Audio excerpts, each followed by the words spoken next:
momentarily. Just so you know, we're recording. And if we'll go through some ground rules and what have you. If I miss anything, Emily, go ahead and interject if you need me to. If you need to. So, why don't you share the screen for us? Awesome. So, as I mentioned, today is like going into week 2 of National Hispanic Heritage Month. We're doing this particular program here out of the Greater Albany Public School System.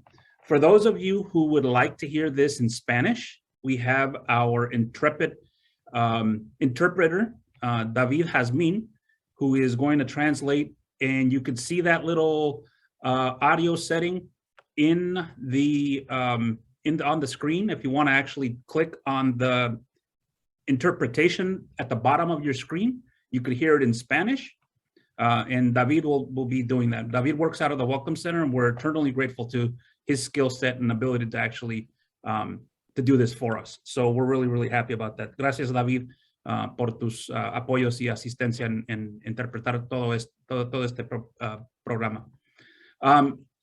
Today's event is brought to you obviously by the Department of Equity, Diversity, and Inclusion here at the Greater Albany Public School District. We're also in collaboration with the Albany, South Albany High School and West Albany High School.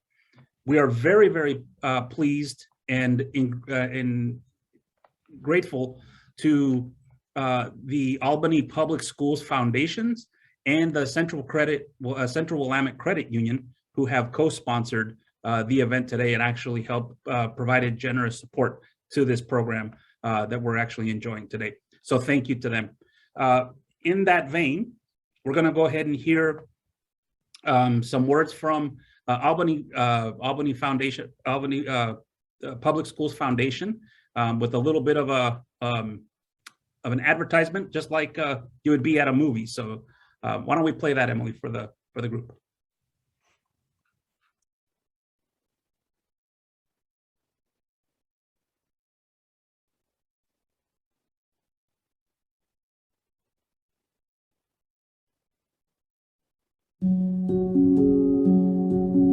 Hello, my name is Omar Garcia, and I graduated in 2019 from South Albany High School.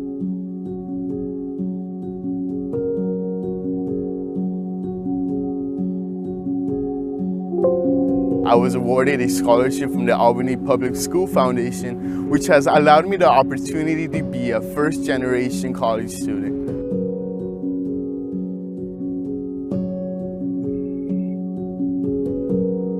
Receiving this award has eased my financial burden, allowing me to focus more on my education. This award has encouraged me to help others and give back to my community as Gentlemen, well. give me a second. I have to pursue a career in education and hope to enrich and enhance education opportunities for all students.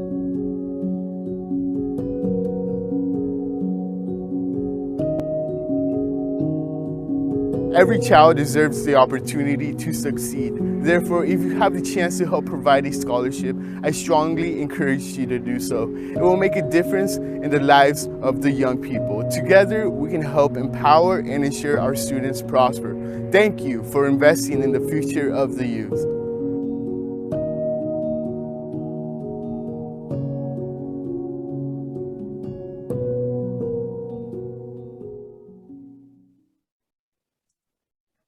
Awesome. Outstanding. Thank you very much to the Albany Public Schools Foundation for their generous support. And if anybody would like to, as the ad is asking, a call to action, you are able to donate to the Albany Public Schools Foundation. At the very end of this presentation, we'll go ahead and give you the address to where you can actually do it. And the beautiful thing about supporting the scholarships is that it supports the students, and they're willing to actually match every donation going up to $30,000, I believe, if I remember correctly, reading correctly anyway. So this is always a great thing to do, is to support the students of Albany, support the Albany Public Schools Foundation and the great work that they're doing, in addition to actually like our one of our models over there with the Central Willamette Credit Union. With that said, we're going to go ahead and put some ground rules up on the screen here. Do we have the ground rules slide there?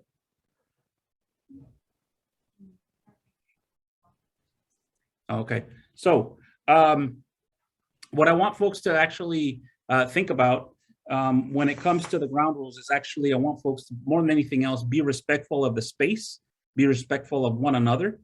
It is important that we have the opportunity to see and be with one another at the same time. Like any other program that we do here in the EDI, is no one here is looking to blame, shame, guilt, or deny anybody's experience. It's all about trying to actually find community and actually find some inspiration through the voices through the diverse voices of our guest speakers and of one another. Try on new ideas. If you're not sitting well with what someone says or what comes out of the message, think about and reflect more or less with one another or with yourself, and ask yourself a big question, 3-letter word, why something doesn't sit well. It's always a good way to actually practice that reflection.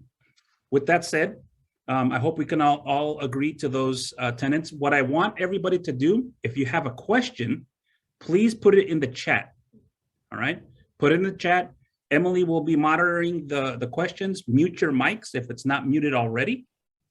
It's important for us to actually let the space be and have Jesus share his testimony and his experiences as we get started. I'm going to start with a little bit of a introduction with a biography of Dr. Jesús Jaime-Diaz, and then I'll cede the floor to our guest speaker for today. Originally from the community of Hermiston in rural Northeast Oregon, Dr. Jesús Jaime-Diaz is of Mexican descent with cultural roots closely aligned to the working struggle. He was a non-traditional student whom obtained his GED in 2002, and over a 16-year period obtained a PhD, a doctorate, in education. Jesus has not only studied, but lived, survived, overcame through resiliency with a will to act in the spirit of social justice for the common good. Through an education bridged to the realities of our community. He has over 16 years of experience working in higher education, teaching lower and upper division undergraduate courses in ethnic studies, Mexican American and bicultural studies, critical and multicultural language minority education, speech communication at Oregon State University, the University of Texas at San Antonio, and the University of Arizona. His pedagogical approaches are grounded in the lived realities of common people and don't delineate from what is endured within institutional barriers that intersect, such as race, class, gender, but not limited to those. Jesus utilizes Chicana feminist pedagogical conocimientos as a critical self-reflective praxis in adding social reproduction within teachers and preparation. He's facilitated professional development workshops for Lynn Benton Community College here in Albany and Chemeketa Community College in McMinnville, Oregon. Currently, Jesus is the recruitment outreach coordinator in the Masters of Education Secondary Education Alternative Pathways program in the Department of Teaching, Language, and Social Cultural Studies within the College of Education at the University of Arizona in Tucson.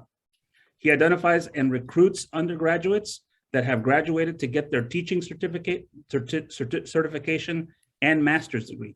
He also organizes and assists in outreach efforts in Pima Community College in the transfer and preparation of future teacher educators from Tucson and Sunnyside Unified School District. Welcome, please, Dr. Jesús Jaime-Diaz. Buenos días, gracias Javier for that introduction. Buenos días, comunidad, community of Albany, Oregon. I want to thank the Greater Albany Public Schools for their invitation. My talk today pushed out of K through 12 to a PhD of personal testimony or testimonio of perseverance and support.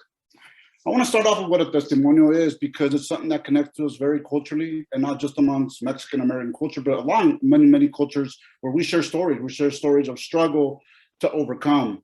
So what is a testimonio? You know, testimonio, according to Dr. Dolores Delgado Bernal, Rebecca Buciaga, and Judith Flores, Testimonial actually differs from oral history or autobiography, as that it involves the participant in a critical reflection of their personal experience within particular socio-political realities.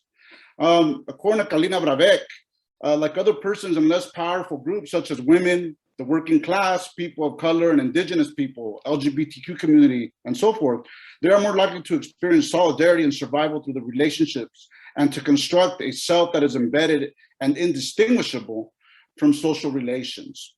So my story that I'm going to share, my testimonial, I don't claim it to be universal truth for everybody, but hopefully it intersects and connects with your stories, with the stories of people in the working struggle, the working poor, the working class. Before I start, I want to read a quote from a book. This came out for the Ethics Studies Department back in the early 2000s, called See in Color, Indigenous People and Racialized Ethnic Minorities in Oregon.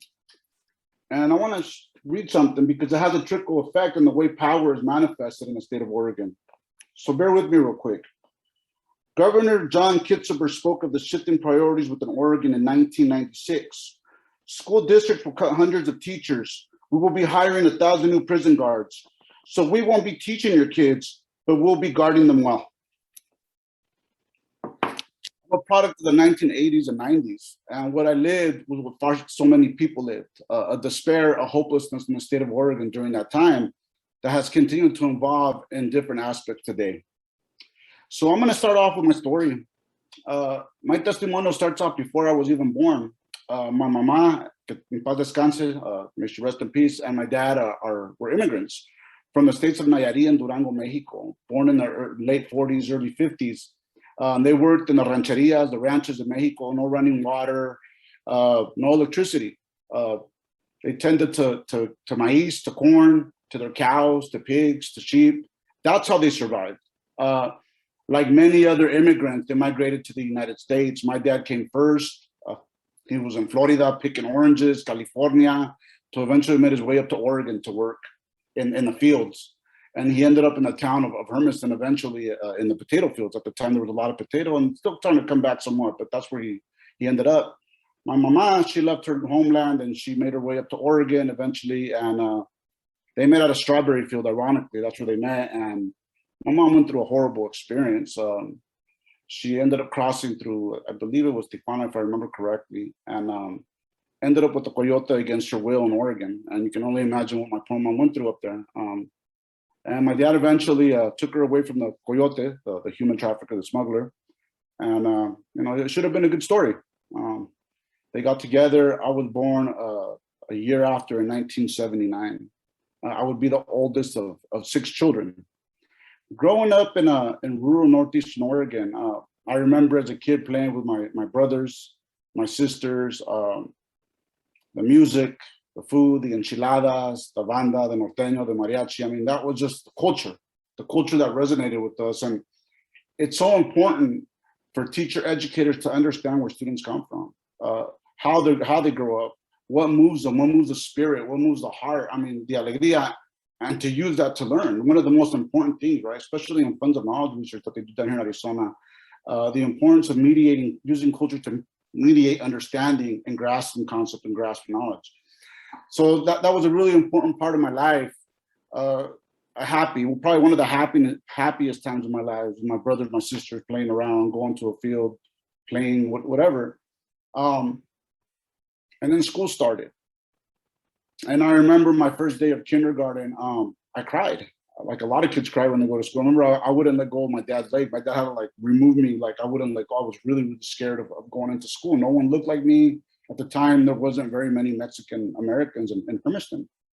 So I was terrified. Now that I look back, it was gonna be for a reason. It was not, it was just a mishap. It was a reason why I would feel that way.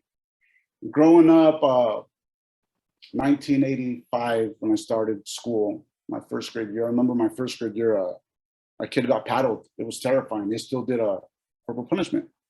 It scared me like no other, just hearing the kid get paddled outside in the doorway. I remember, you know, I didn't understand what I was learning. I didn't understand the math. I didn't understand the phonics. I didn't understand any of that. I didn't know English. there's different forms of bilingual education. There's not one size fits all. Sadly, the bilingual education that I got was a pull-out. They pull you out for about 45 minutes, and I remember they'd walk us all in line. I went to West Park Elementary in Hermiston, and I remember we went through this, it was a boarded up stage, and we'd go through the dark, creepy room, and they sit us in there. And when I say this, I don't mean it to demean or talk bad about my ESL teacher. He was a good person. He did what he could with the limited resources he had, and he tried to teach us. But it was always a humiliating feeling to be pulled out of class and to be kept away from the other students. It was a form of what Dr. Mary Carol Combs calls linguistic apartheid. They keep you apart and you fall behind, and it ensures social stratification. Very, very uncomfortable experience. I remember growing up, teachers just didn't have patience for us. I mean, I remember getting yelled at, why don't you get it? It's not that hard. And I remember in third grade, especially, every person from Mexico speaks with a different style. If you're from Chihuahua, you speak a certain way. From Michoacán, from Javier, you speak a certain way. From Sinaloa, you speak a certain way. They told me I didn't say my S's right, so I had a speaking deficiency. So they sent me to a speech pathologist, I believe that's what they're called. And they used to put a stick in my mouth so I could sound my letters right. And she would just yell at me because I would be so scared of her. So you imagine how I started shutting down at an early age from learning. The playground was brutal. Beaner, wetback, spick, fence jumper, scratchback. Those were words that were very common in my experience growing up. That's how we were treated. It hurt, and we would complain, but sticks and stones may break your bone, but names will never hurt you. That's what we were told. Just ignore it. How could you ignore something like that? Couldn't. It was going to wound you for the rest of your life, and it was just going to give you anger, a lot of anger. I remember being the oldest of 6 kids. I'd walk all my brothers and sisters to our trailer court where we lived in the corner of Hermiston. And los esperaba todos. I'd wait for after school and I'd walk them all in line like my mom and my dad would tell me. And the memories I have are painful. And I remember one time we were walking and a cowgirl rolled her window down. She said, "Hurry up, you beaners, before I spit you." And she spit at us. A lot of times when the cowboys would just chase us all the way to the trailer park for fun in their trucks. I remember one memory, we were walking to school and a lady yelled at us. She didn't want us to walk through the nice houses. She's like, "Don't walk on our sidewalk, walk that way." So we walked through this field. The remainder of our elementary school years got scared because she yelled at us. So that was the environment I grew up understanding in Hermiston, racism and classism and all that now that I can conceptualize it. I didn't understand reading. I didn't understand writing. I would look at pictures. I would look at whatever I could to learn, but I would just sit in class and just hope that the teacher wouldn't call on me. It was really, really embarrassing to be called on and not be able to answer, and especially to be laughed at. And we tolerate a lot in schooling, and that creates a shame in people, and it hurts them really, really bad for the rest of their life. It makes you self-conscious. The need to belong, the need to be a part of something is really important. And the 90s, as the 90s started emerging, 88, 89, you start seeing the gangs evolve. A lot of movies and media, Colors, Blood In, Blood Out, American Me.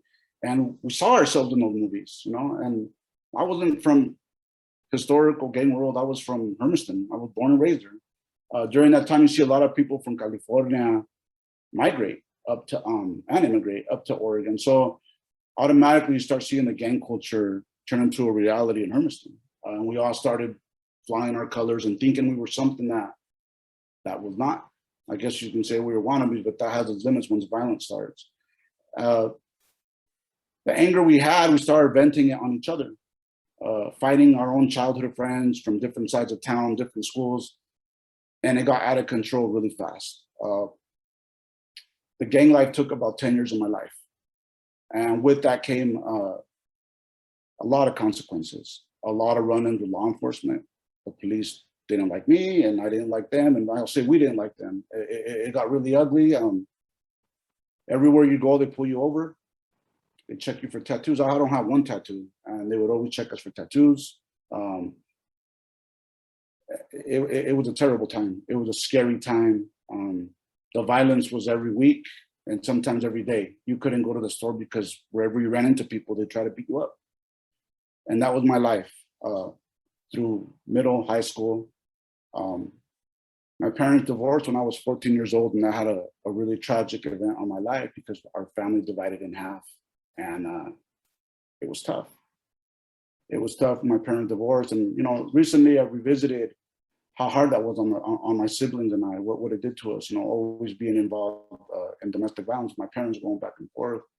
But the immigrant struggle is hard. It's not easy to work all the time. My dad used to work in the evening at a potato plant and in the daytime in fields. You're tired, you're grumpy, and it has an effect on you. And we need to understand those realities of communities too. Sometimes when we view communities as apathetic to education, really after 15, 18 hours of work, you're gonna have a lot of energy. How do you help your kids with homework? That's a privilege. It's manifested in privilege. So during that time, what did school have for me? There was no understanding. I'd go to school and I'd move on and come to school and move on, but there was no sense of belonging in a school, no purpose of school. What was school supposed to be about? Why was nothing done to make us feel a part of it? You have to feel part of an education, of your educational experience, how you're learning, how it relates to you. Paulo Freire said, you got to read not only the word, but you got to read the world. It has to connect to who you are and your realities. So there was nothing like that going on. I remember in school, it was this deficit view of us. We were treated like hardcore criminals, career criminals. In school, you'd have the police show up, the gang, the school, resource officer, I don't know what they call now, but checking, trying to talk to you, see what intelligence you collect on you. And that was the feeling we had. So you were always under surveillance. Pull your pants up. Don't wear those colors. Turn your shirt around. And it was just one thing after the other. And what was the point of being in school? I didn't understand nothing by then. All my friends were in and out of juvenile detention center by then. Now we're going into the 90s.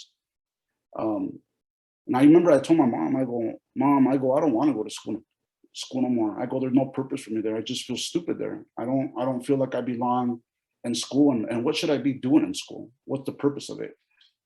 And she told me, she's like, okay, well, mijo, you're going to have to either go to school or you're going to have to work.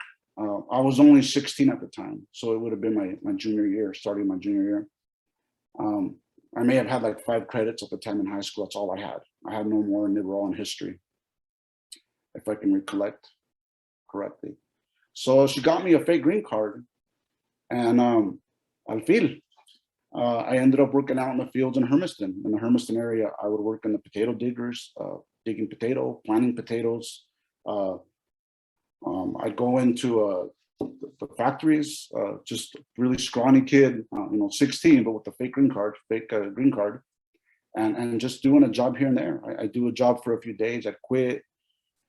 And I was so broken emotionally. And I think back, also how selfish I must have been. My mom raising 6 of us at the time, and ni le daba para la renta. I wouldn't even give her for rent or nothing, just selfish in my own way. And what we were suffering was unbearable at the time. We were living in a single wide trailer. My mom would work 7 days a week, shoveling potatoes in Boardman, Oregon. Cold, hot. She never complained. She had to help get her babies ahead. And my dad at the time had very limited contact with us. So I remember one year our trailer, the floor rotted, and there was holes everywhere. My mom couldn't afford to fix it. Our door broke one winter. We had no heater. So she would put all the little ones in the far end of the trailer, and us older ones, we put 2 couches together. We put 2 little heaters under the couches to stay warm. Sometimes there was no food. We'd fight. I remember we used to joke around. We would fight for eggs. It was a horrible, horrible condition. What my mom got us through during our teenage years, and all the violence that came with that. She and her kids are dragged off to jail, juvenile detention, criminalized. Un sufrimiento, a sufferment that's very profound, that I keep it to this day. I don't forget it. Because we have to try to move away and alleviate people's pain, because they're real out there. And whatever privilege we have to use it to make that change. I'm going to go into 1997 now, and I'm going to get really personal so you can understand what happens to a person's life.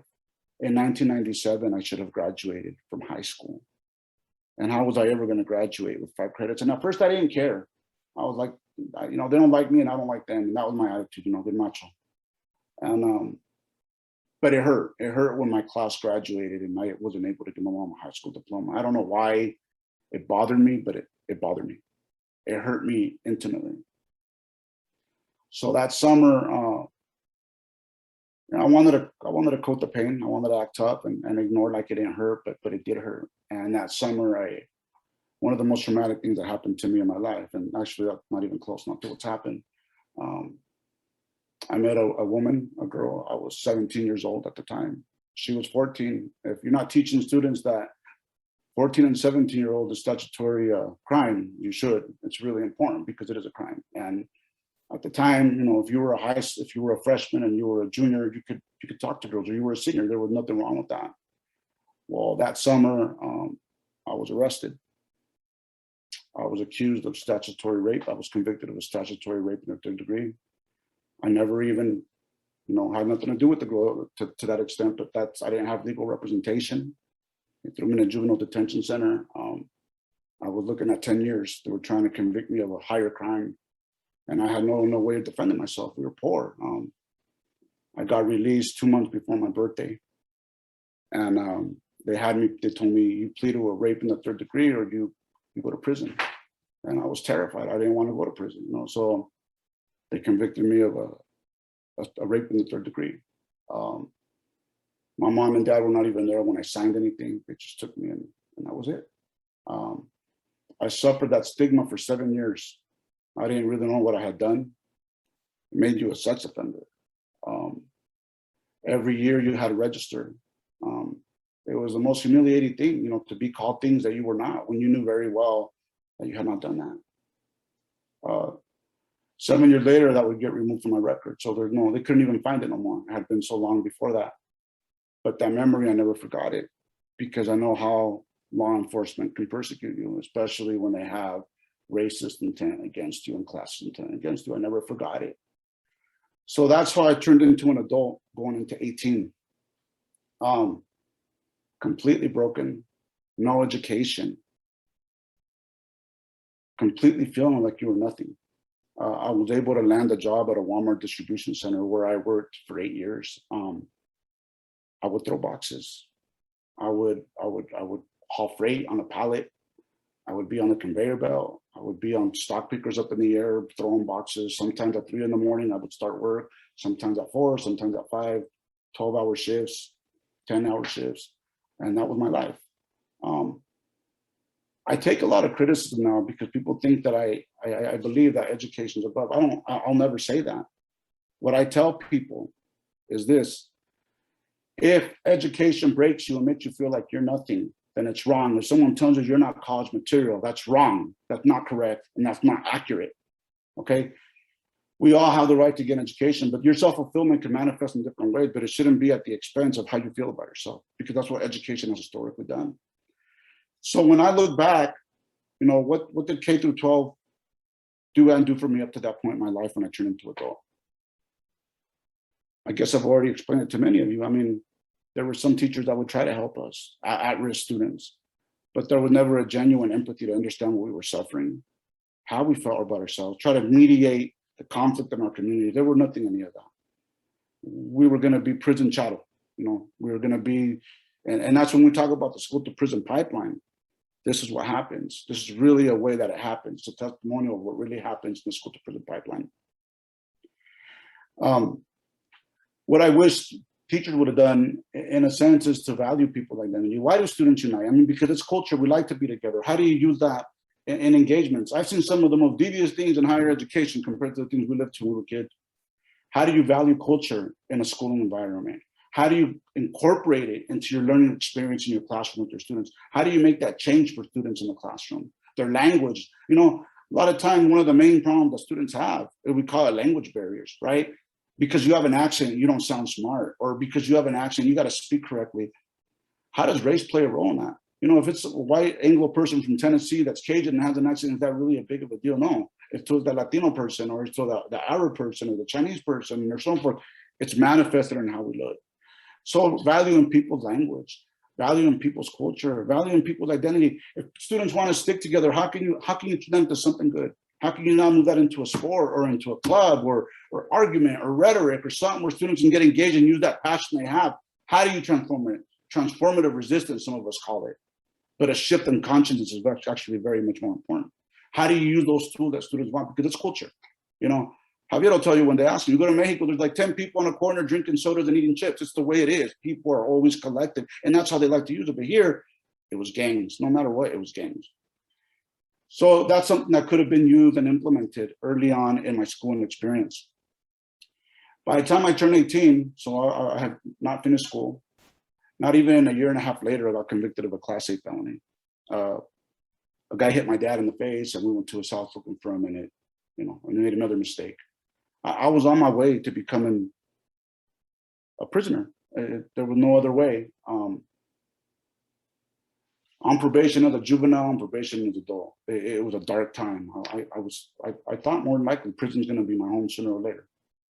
I kept working. By 1999, my younger brother, Luis, may he rest in peace now, was in prison on a 5-year stretch. My younger brother, Daniel, married. He had his kids. My sister-in-law had her kid. They were still at home with my mom, my younger sister, and my younger brother. We actually got kicked out of the trailer court where we lived because of so much violence that was going on. And our trailer was so junky that we couldn't even move it. So the 3 older boys, me and my 2 younger brothers, moved out. And we signed an affidavit that we wouldn't go back and visit my mom and my sisters, or else we'd get charged with trespassing. So they could have a home, we went out into the street. And I kept working. I met a great woman, and she'd later be my wife. And she kept me out of all the trouble, all the violence, and I eventually outgrew it.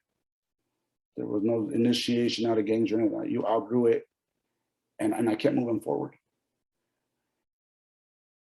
But all those years working and throwing boxes, for some reason, I felt bad that I never had an education. And I wanted to get an education. I knew there was more to life than that. My days would end and I was so tired and my body would ache. And I was like, there's gotta be more to this life. Like, this can't be it. You know, I barely have enough to get by. Like, there has to, I may have been ignorant as I was, but I knew there was something else out there. There had to be. So in 2002, I went back to get my GED.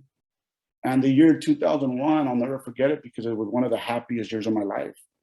I got promoted to carrying a clipboard at the Walmart, and they called me stock control, and I got to wear clean clothes. And you know, I wasn't all beat up from work afterward. I hand out slots and I'd walk around, they call my name, and it felt kind of cool. I remember that Christmas, I brought all my brothers a watch for Christmas. The first time I was ever able to give them a gift. I gave them a nice gift that Christmas. And in 2002, I thought about it. I was like, you know, I have Monday and Thursday off doing the slot job. I'm clean, you know, I'm not that tired, but I need to go back to school. I'm going to give it up. And I'm going to work 3 12 shifts on the 3 12-hour shifts on the weekends, Friday through Sunday. So I'm going to have to give up my weekends. No more partying, nothing. And I'm going to go back and get my GED because I need my GED, because at that time, there was still 6 of us. The little one was still in high school. He was a freshman. And I wanted to, even with the GED, to be an example for him. I wanted him to be like our redemption for so much mistakes we made, you know, and I guess we had paid for it. So in January of 2002, I started my GED, and I was so happy, you know. It was hard. I mean, I got through the first 3 tests really quick, but the math, it was hard. It was really, really hard for me. I had tried a few times previously to get a GED, but after 10, 12 hours of work, you're tired, you know, you're falling asleep. You don't have the energy to do it. It just doesn't happen that way. Something we must always be mindful of as educators, community, that physical labor takes a toll on you. You don't have that energy at the end of the day to try to sit down with the person and read a book. It's hard. You're tired. You're hungry. You want to sleep. 3 months after I started my GED, on February 23rd, that junky little trailer that we lived in burned down. One of my sisters made it out of the fire with her baby in her hands, burned. She jumped out of the fire, barely. Her baby actually woke her up. And my brother, Samuel, he was 14, the one in high school. He didn't make it out. He tried to run for the kitchen and he collapsed.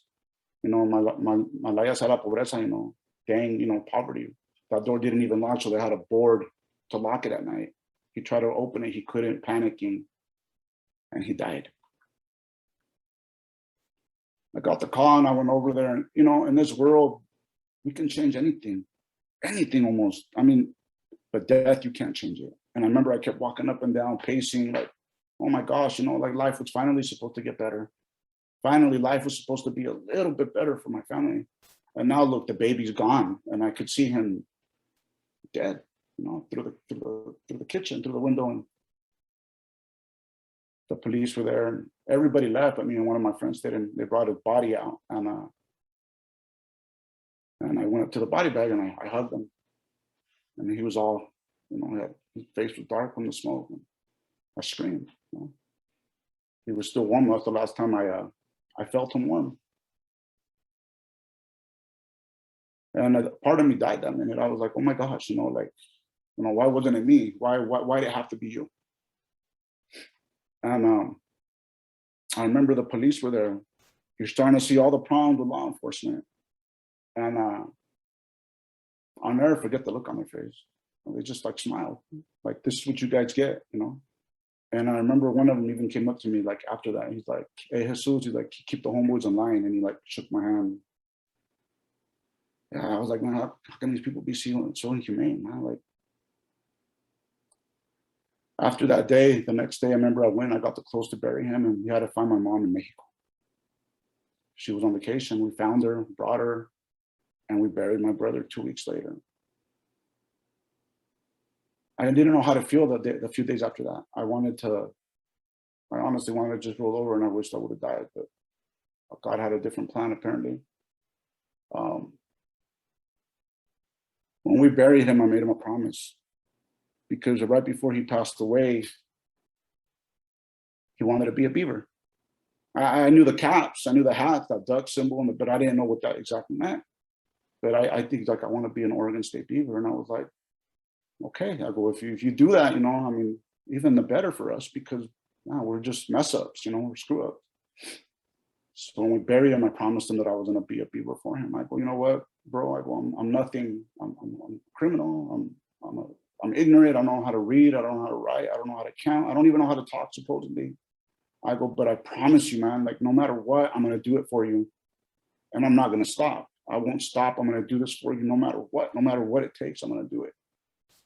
And 3 weeks after we buried him, I went back to my GED class, and that summer I got my GED. And I had the greatest GED teacher at Blue Mountain Community College. Her name was Ginny Lockwood. May she rest in peace, and may the Creator bless her heart. And this is what changed my life, folks. And I want to tell this to teachers. You know, what advice do I give to you in K-12 education? She told me this. She's like, Chewy, she'll call me Chewy. Your experiences matter. Your lived experiences matter. And that clock that you dread waking up to in the morning to go to work, what if you woke up happy doing what you did? I had never heard that from 1985 until 2002. Hadn't anyone ever even close to me told me that. Validating a person, validating their humanity, validating their experience, however ugly it is, without casting judgment on people, and telling them they can do something with their lives and their education. And when she told me that, like, something woke up in me. I'm like, really? She was like, yes, and you're gonna do it. And I remember she walked me by the hand, and she took me to the office, and she's like, you're gonna have to pay for your books in school, okay? And you have to buy tacos, 2 for $1 at Taco Bell to survive in college. And greatest person. And from there, maybe I blocked out the pain from when my brother died. I started going to community college. I would work on the weekends, and I would go during the week. And, you know, I had my beef with Walmart for a long time, but, you know, they were very flexible with my schedule. So I have to thank them for that. No matter what, I will always thank them that they were flexible, and I was able to take a lot of time off to go to school. It was really hard. I'd be on my lunch break working and studying and learning. What happened, you know, that helped facilitate my journey at that time? TRIO Student Support Services, a multicultural center. Building relationships with faculty at community college was really important. And again, having the beautiful thing about community college is there's real lived experiences there. You had a lot of non-traditional students that have gone through a lot of different things in life. So you use that knowledge to learn together. So creating those mentors, those networks of mentorship, support, cultural affirmation, that's what community college started to do for me. And it started to change things. And, hey, why don't you take an ambassador role and give tours around the college? Really, me? Yeah, you? Okay, fine, all right. Hey, Jesus, why don't you become involved in the student-associated government? And I was like, really? Like, in high school, they would never even give us a chance to do that. They were like, no. And I became an outreach liaison. We started Mecha there at our community college. We went out to the other side of Oregon. And that's actually where I met Javier, actually at the Hispanic Youth Leadership Conference in Pendleton. And he told me he was from Oregon State. They had the little beaver table. And I was like, hey, man, I want to go to that school. And I want to be a beaver. Like, yeah, man, you can do it. And of course you can. And hearing those voices that support you, that say, yeah, you can do it. Sí se puede. That's why we say sí se puede, because you can, but you have to feel it. So after 3 years of community college, I got my Associate of Arts Oregon transfer degree. I paid for it with my work, and I went off to Corvallis, Oregon. And actually, the minority education office at the time where I stopped by and I visited Javier, and I said, hey, man, I made it. He's like, well, get ready to work, man. All right. And I went at it there for 3 years to finish up my undergraduate degree. I double majored in ethnic studies and speech communication. I became involved with Mecha again there. I became chair there. Chicanito tour, Calmecac would bring the community to campus, everything to try to bridge the campus to the university, which is something that is in our philosophy as Chicanos, as activists, to do that, to make that a reality, and to work to create environments, not only of tolerance, but acceptance, right? So we did that, and my life started to change drastically. It hurt leaving my family behind. It was not something easy. The day before I left to Oregon State, I got married. I left my wife behind. My mom, my brother, my sisters, everybody stayed behind. And I remember the day I was leaving, as you pull out of Hermiston, you get on the freeway and you stop at Borman. My mom was working on the potato line, peeling potatoes. And I got there to say bye to her. And she was working. I got there and I got behind. I gave her a hug. And before I left, she started crying. And she said, she's like, nunca te vayas a avergonzar de mí porque yo peleé papas para hacerte crecer. She was like, never feel ashamed, never be ashamed of me that I'm your mom and that I peeled potatoes to raise you. And I was like, no, Mom, I go, that'll be my honor as I go on this journey. So at Oregon State, sometimes I'd get up and I'd wonder, like, how did I even make it here? How did I make it from there to here? Like, this is not a reality. I'm going to wake up from a really good dream. But my professors believed in me. My mentors. I have to talk, when I say this, I have to talk about Dr. Thompson, Dr. Patty Sakurai, Dr. Jun Jin in Cal State LA, Dr. Norma Cardenas at Portland State University now, Javier Cervantes right here, Oscar Montemayor en paz descanse, Dr. Janet Nishihara, Dr. Jose Antonio Orozco, people that believe in me, Michael Beachley, Dr. Greg Walker in communication, people that believed in me, that told me, speak your truth, speak your voice. And my professors in ethnic studies in particular, they said one thing. They're like, you have to continue and finish this journey. You have to go on and be a voice for the dispossessed. I was like, I was just going to get a bachelor and go home. I'm too dumb. They're like, quit saying that about yourself. You're going to be a voice for the dispossessed and understand that's going to be your place in history. And I continué. I got my bachelor in 2009. And in 2009, I started my master's. And I started teaching in speech communication my first year. And mentoring students, moving students forward, and getting my master's. And I got through it in 1 year. Sadly, in the second year, my tío Javier, I call him my uncle, he left to Chicago. And I stayed that next year, and I defended my thesis. But during my master thesis, my younger brother Luis was shot my first term at Oregon State. They shot him 3 times with the shotgun. They flew him on life support to Hermiston, out of Hermiston to Portland. And that was just something very traumatic that I had to deal with, the anger and the pain during that time.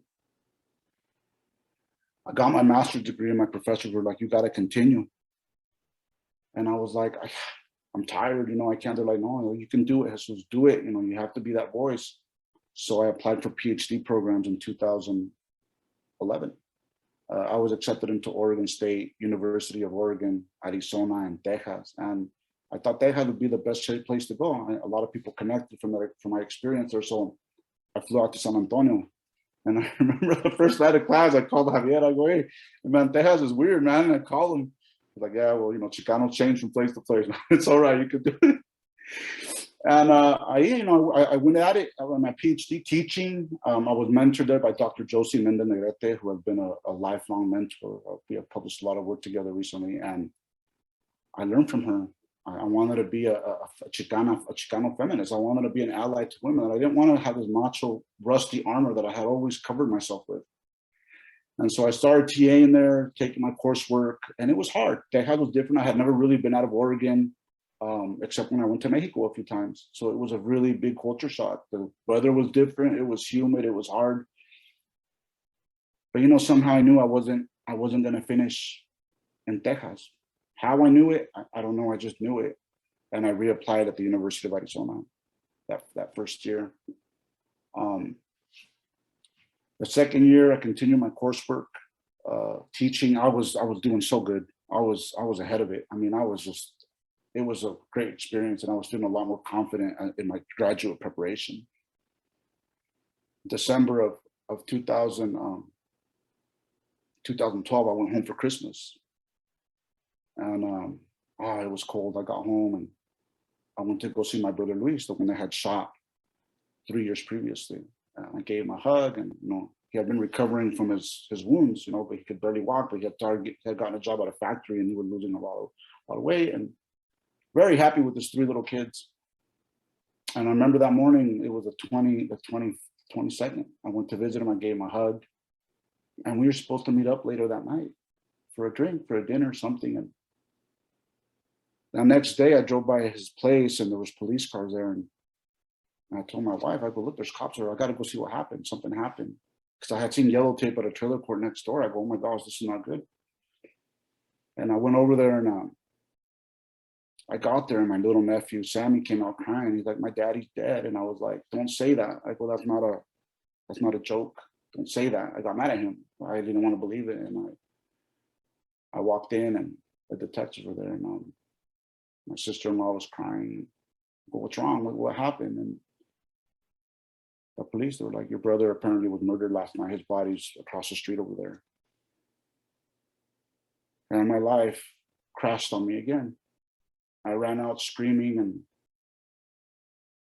I went there to see him, but they wouldn't let us to him. He was against the fence, dead. They had shot him.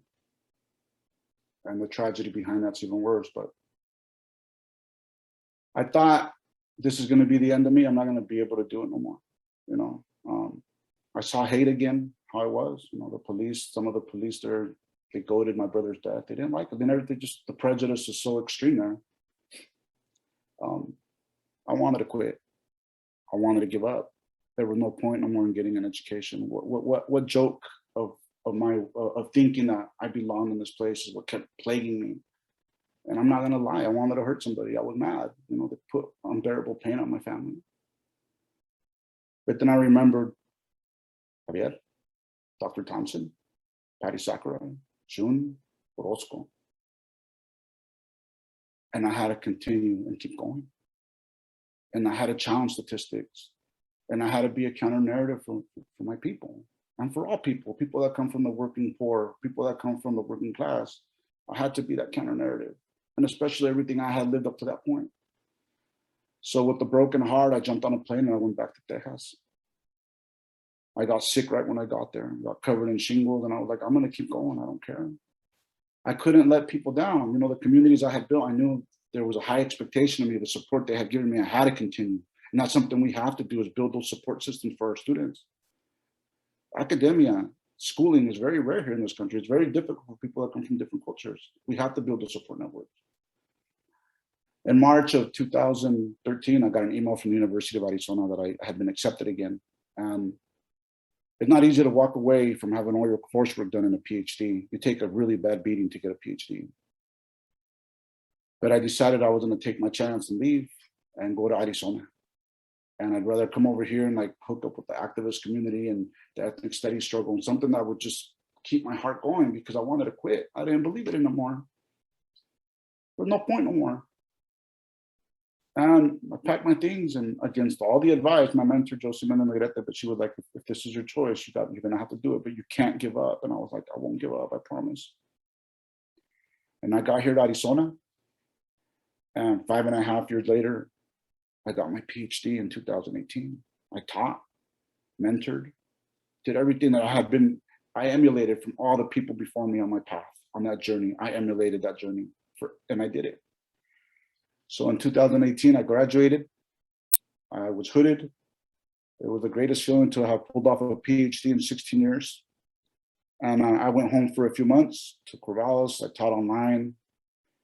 In fall of 2019, the University of Arizona brought me back to be Semilla del Pueblo, Seeds of the Community Outreach Coordinator, where we recruit undergraduate students to get them their master's in secondary education and teaching certification to respond to particular school districts here in Tucson. And we continue. The pandemic hit, and my mom got sick March of 2020. She was diagnosed with terminal lung cancer, and she died 8 months later. A lot of people would have given up on this journey by now, or said the heck with this, this is just not worth it. But I don't consider myself an exceptional person, and I don't consider my story exceptional. It's just the reality of what my tío says, Javier, the grit. You just got to keep going, stick to it, man. You got to do it and survive it. And that's what I am. I'd like to believe that I serve as an example for others to understand and relate to and push them forward to do it, and to understand que si se puede avanzar en esta vida. Never question your ability and your educational experience, your schooling experience. Again, as I mentioned previously, we can all get a higher education. All of you can, and all of you that are there listening, all of you can do it. But don't let anybody tell you that you're not college material, or that you're not good enough to be in college. Because trust me, I was someone that did not even work close. You're doing something that I was not even able to do. And that's, you're working on your high school diploma. And that's really important. I will never say a GED is less than a high school diploma, but it gives you the preparation to go into college and to be able to maneuver it a lot easier, as opposed to working 10 times as higher when you get a GED. But if your GED is your only option that you have, then get that GED, okay? That's my advice to all of you also in pursuing a higher education. But you have to think of a life where you're happy. You have to pursue happiness. You have to think of, I want a life, I have a right to have a life where I have a living wage, where I make enough money to get by and still have a little bit to get along, feed my family later if you have a family and so forth. You have the right to that. And your education does that. Don't ever move away from dreams that I can be an engineer, I can be a teacher, I can be a professor. And we need teachers, by the way, just put that out there. We need a lot of teachers. So hopefully some of you consider being teachers. So those are my thoughts on my testimonio.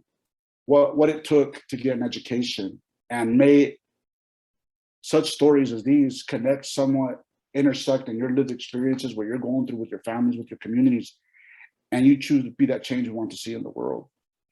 I want to talk a little bit about the importance of reflection in our practices. Now, I could have had a real grudge for a long time. People are racist, they're bigots, they're prejudiced, and so forth.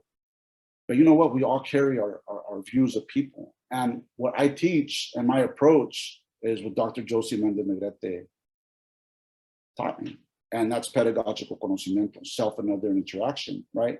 When we really reflect and revisit our family legacies, where's the origin of our families? Where does it come from? And this works with everybody, because first of all, this is settler colonialism. This country was created by settler colonialism, so that's one thing. But immigrants, a lot of people that have been traumatized through Americanization, Anglo conformity, when people are stripped of their language, stripped of their culture, and that's what's told, that you have to do that to be accepted.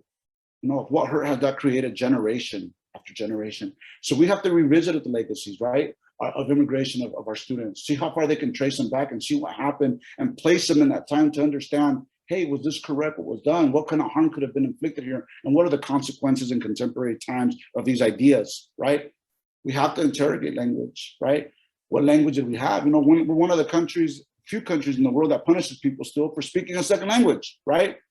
But, you know, think about it this way also. How does class play a role? If you're white and you come from a middle-class environment and you acquire a second language, it's applauded.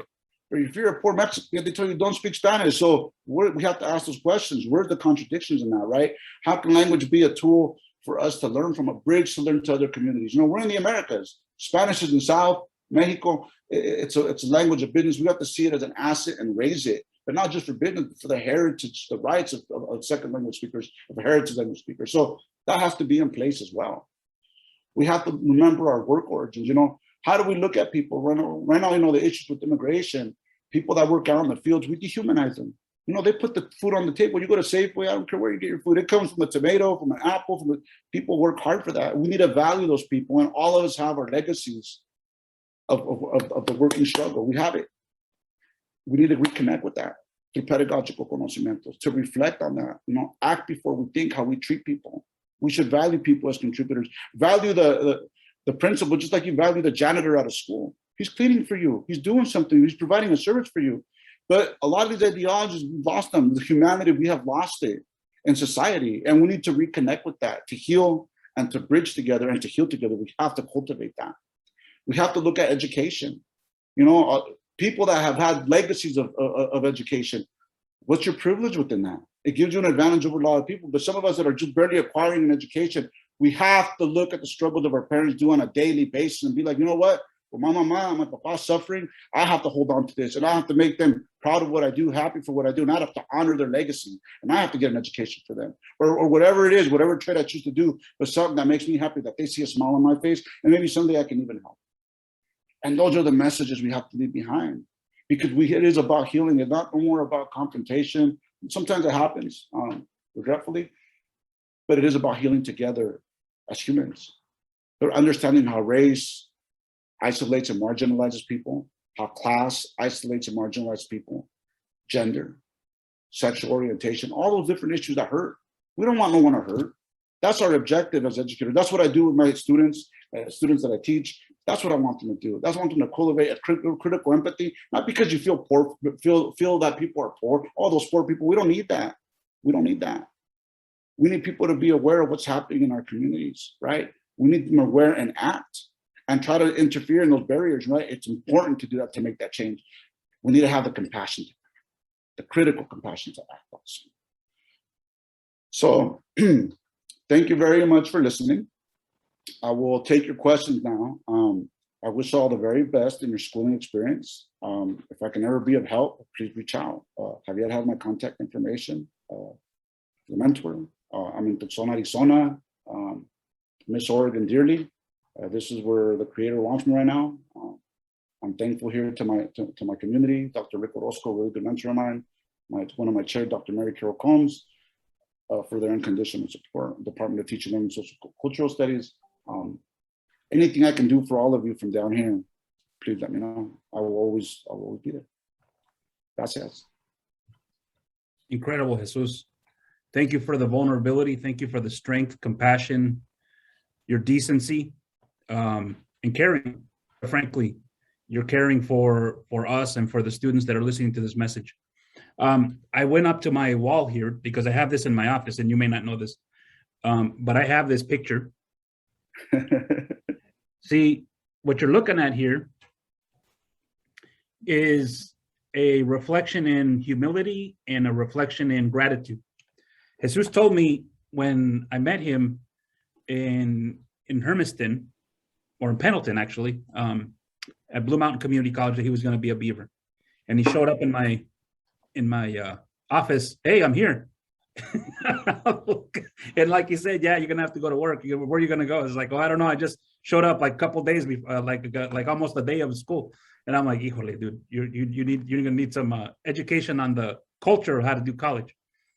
But this picture, this image here, is something that I am extremely proud of, because he came back to my house and he said, hey man, I want you and Orozco to hood me. To put what that means is when you get a doctorate, you get a drape put over yourself. I don't know how to say another word. But anyways, I go, I can't do that. That's not for me. I don't have a doctorate. I can't do that. That's not for me to do. And he goes, no, man. He goes, if it wasn't for you and people like Orozco and the people he's mentioned, Oscar Montemayor and Janet Nishihara and Sakurai and Thompson and all these people, he goes, I wouldn't be here. So he comes to my house in his cap and gown in my kitchen. And he let me put a hood on him.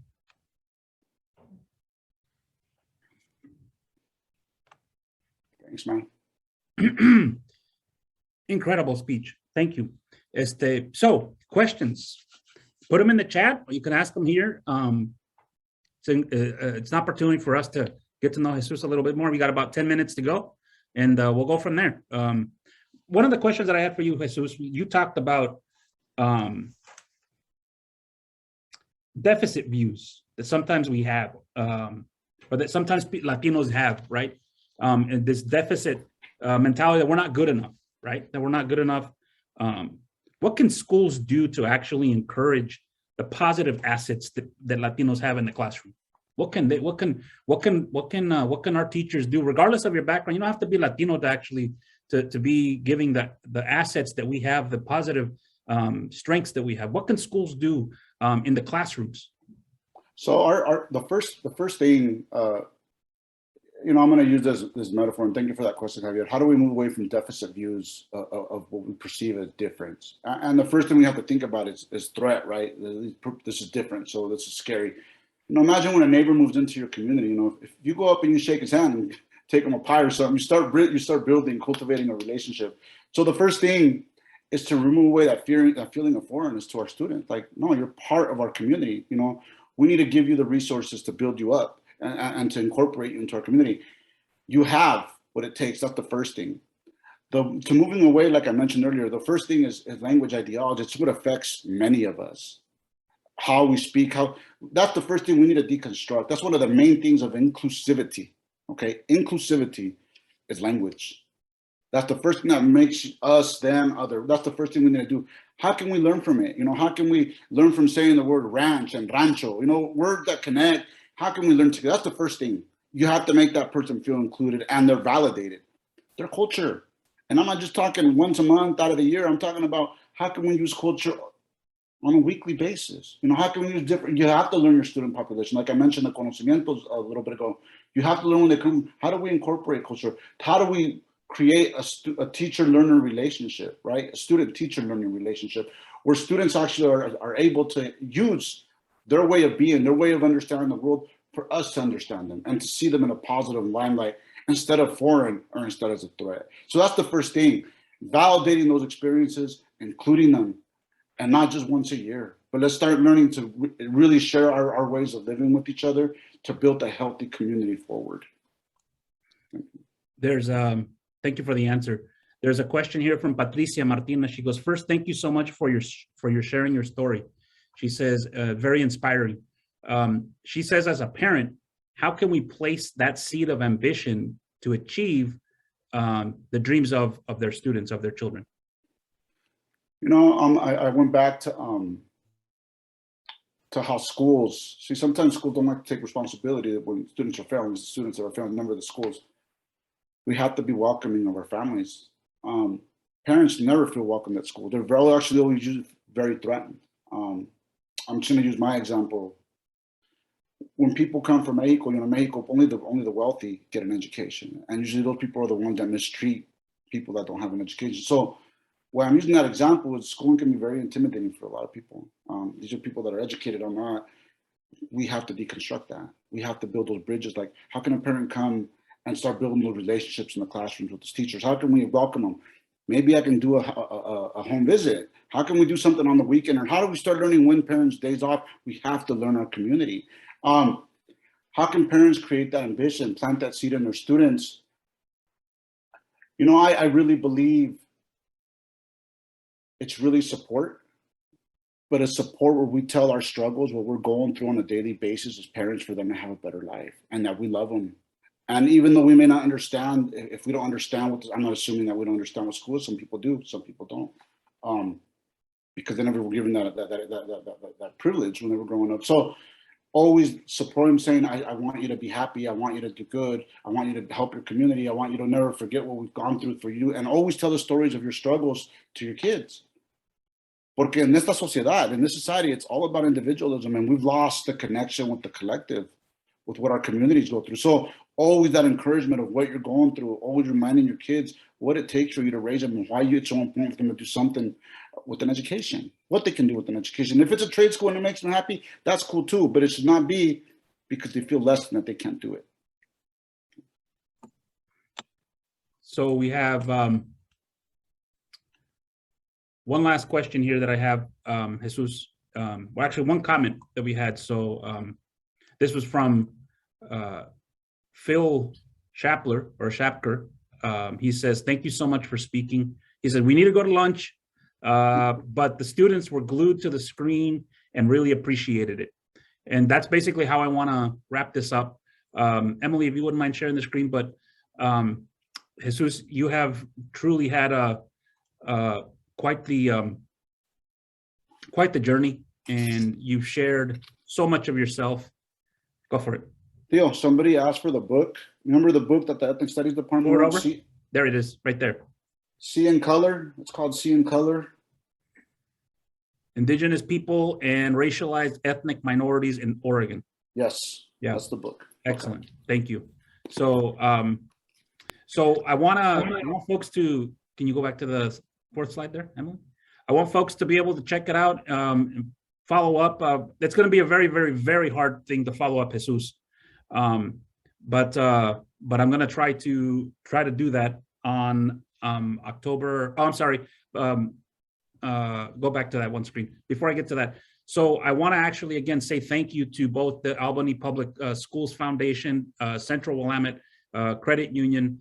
Again, if you want to donate to supporting students, there's many ways in which you can support students, and if you actually have a little bit of discretionary income that you want to help some students as a tax write-off, also there's always never hurts to actually do that.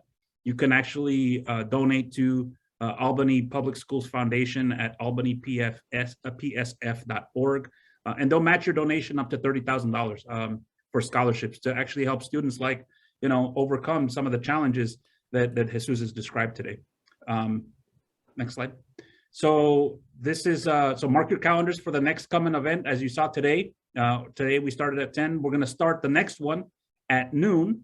I'm going to talk about identities and identities amongst Latinos and Latinas, Latinos, and Latinx to Hispanic, a basic understanding of diverse identities. We're going to do this at West Albany High School. We'll have it on Zoom as well. That's on October 6th at noon. And then we're going to wrap up the events that we have planned with Gerardo Ochoa, who is going to be doing his presentation on, it starts with a name, from inclusion to belonging. And this goes specifically, it's a great bookend to the message that Jesus is talking about, because he's talking about just the simple act of pronouncing people's names creates that belonging, creates that inclusion. So that's going to be October 13th via Zoom at 2:30 p.m. So hopefully we'll have even a larger crowd because it's going to be on a shorter day. We'll be able to actually have that event happen on Zoom as well. Do we have any last? Oh yeah, final special thank yous. I want to actually say thank you to David Jazmin for his interpretation. I flipped over to listen to him in Spanish, and man, Jesus, when you get a chance to read, you might want to listen to this in Espanol when we put it up on the internet, so you can hear your presentation in Espanol. It's pretty awesome. Patricia Martinez for her translations of the documents that we've been putting out. Emily Elliott for her technical expertise, and then the Hispanic Heritage Month Planning Committee.